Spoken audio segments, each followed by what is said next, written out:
And of course, in other countries like Canada, where literacy levels are very, very high, individuals can tell you, even when you get to McDonald's there, I mean, it tells you, Big Mac has got so much trans fat, it has so much kilocalories, it has this and that, and then it's for you to choose. But we go to, we go to McDonald's, KFC and everything, we eat a burger, we don't know how much energy is there, you don't know how much sodium is there, we don't know, yeah, it's tasty, it tastes good, and we eat, you know. I'm talking about now us elite, people who are educated, people who go to restaurants and everything else. And there's no nutrition expansion of what we are consuming. No? But we have the National Consumer Protection Act, which says, thou shalt label. So any producer, my colleague from AGT, they will tell you, any producer must then be able to label the product accurately in relation to what it contains. But anyway, that's what we intend to do and as government moving forward. Investment in agriculture.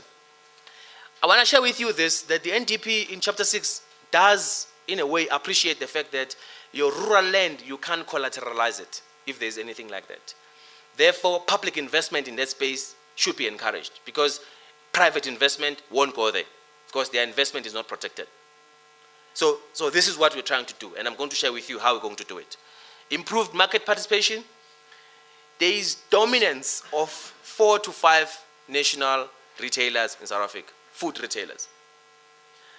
And what does it mean?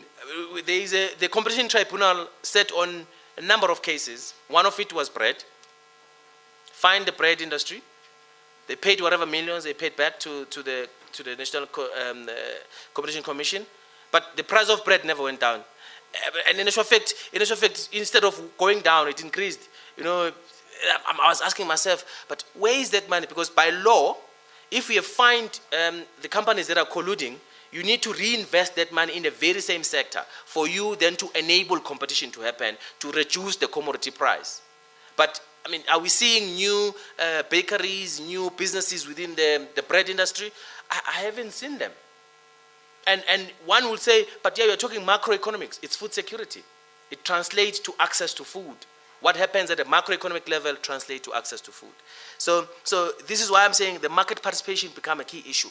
And of course, government has taken a very, very strong position in this, that we will open the government market in relation to what government procures and what government buys. We are sitting with a budget of close to 21 billion, and it shocked me when we calculated it, that government procures food to the value of 21 billion in a fiscal year. We are talking it from basic education, correctional services, Department of Health, Department of Military Defense and Veterans, and of course as your social development. And if you collate all that amount, it's big sums of money that government buys food. But can we really, really redirect that value? Because it's a market share. I mean, in an agriculture economy of about 118 billion, if you control 21 billion, it is a sizable amount.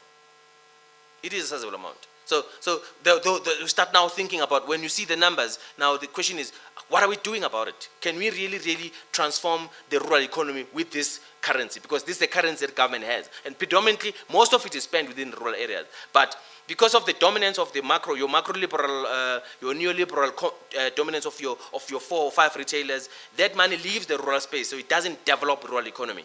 Hence, people are migrating, following it, thinking that they will find in Johannesburg, and they don't find it's not there. It is in rural areas, but for you to capture it, you need to have commodities that you must produce. And that's what we're dealing with now, to promote rural agrarian transformation and invest more in smallholder farmers and open the government market to trap and be able to cap your rural to urban migration in that instant. There are issues related to risk management, and I think most of us, I sit in a number of discussions, and I share another very same sentiments in relation to how South Africa is vulnerable. Let me say this. My colleague from plant production, probably they will hate me for saying this. Biotechnology ownership, from where I'm sitting, is equivalent to the control of the food system.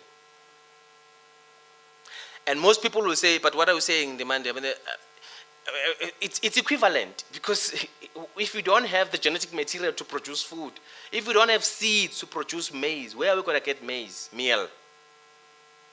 And where is the ownership of the biotechnology space? And this is, I'm talking in the right platform here because